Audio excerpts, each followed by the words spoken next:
Ukraine President Volodymyr Zelensky is causing more headaches for the Trump administration, now refusing to repay money provided by the US under the Biden administration to fight Russia. Zelensky said he does not recognize the $500 billion given by the US as a loan, and maintains Biden said it was a grant and did not need to be repaid. He then went on to say he will not even repay $100 billion. Знаю, що у нас було 100. І це факт. Я не збираюсь визнавати 500. Хто б що не говорив, як би ми не спілкувалися. При всій повазі, ще раз, при всій повазі до партнерів, але, я стійко стою, тому що це правдива ситуація. Абсолютно ми праві. І друга ситуація, якщо чесно, навіть 100 мільярдів я не готовий фіксувати. Поясню чому. Тому що ми не маємо визнавати гранти як борги. Подобається це чи не подобається? Я домовлявся з Байденом і домовлявся з Конгресом Сполучених Штатів Америки. Я вдячний Конгресу. Це була присутність двох партій. Online commentators were shocked by Zelensky's comments due to the huge sum of money involved, with this person saying, "We gave him $100 billion for free.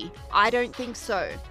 Commentators also trolled Biden, saying the deal is void because of his cognitive decline.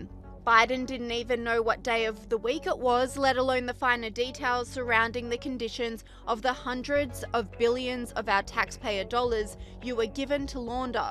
Are you silly or something? And this commentator doubled down, saying Biden created a monster in Zelensky. Democrats and RINOS created a monster. Zelensky is a dictator and a thief. He has no integrity. He has no intention of paying us back. But eagle-eyed viewers dug up a clip of Zelensky from 2023 begging for money from the US and saying he will repay it. If you can't give us some financial support, okay, please, give us a credit and we will give you back money. And in addition to his bizarre aid statements, Zelensky put himself in the firing line during the same conference, saying he would step down if it meant peace would be restored in Ukraine or if his country was granted NATO membership.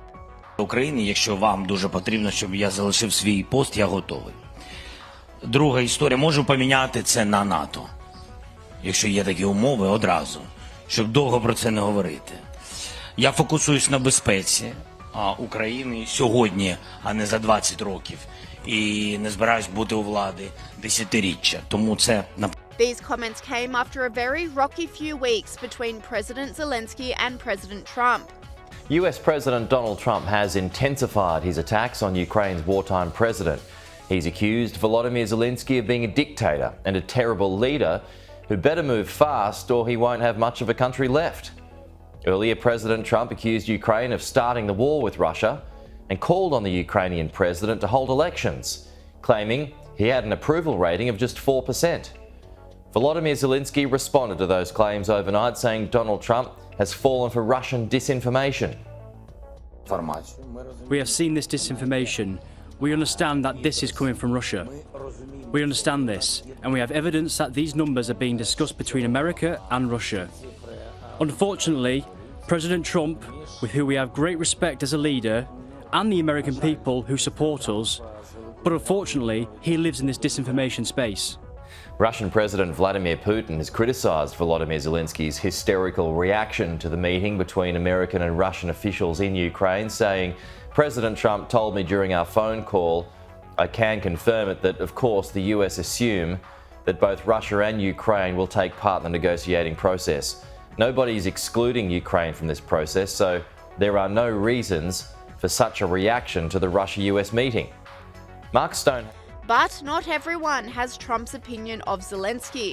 So I was in the second row of Zelensky's press conference today, and there were a few things that blew my mind about it. One, sitting just meters away from the president of this country during this time was super interesting. But two, there were right-wing media all over the place. Newsmax, Fox News, and the right-wing media were given the first opportunity to ask questions directly to Zelensky, critical questions. And this happened 2 days before Trump does a press conference at the White House and says that he doesn't want media there that are critical of him, at the same time as calling Zelensky a dictator.